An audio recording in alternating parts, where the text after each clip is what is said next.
I slid the gearbox in. It's not finished. There's still quite a few more steps. But at least now what you can start to see is if I rotate the rear axle here, you'll see that it'll spin gears inside.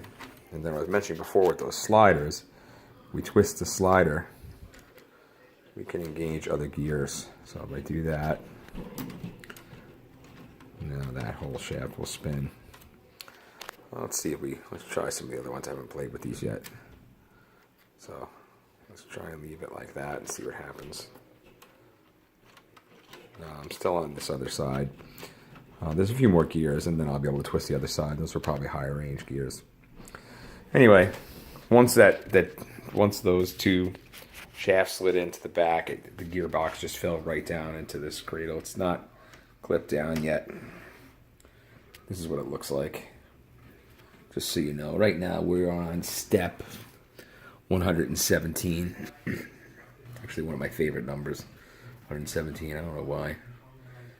People think it's prime, but it's not. Anyway, here's the real spindle. A disc brake, a fake disc brake. You can see back here, the rear end. A whole bunch of stuff. We'll zoom in closely on the suspension.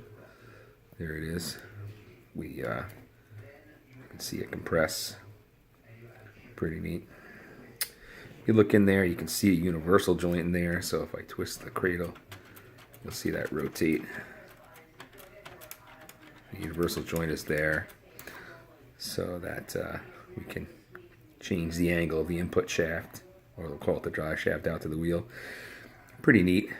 Let's see what else is to look at.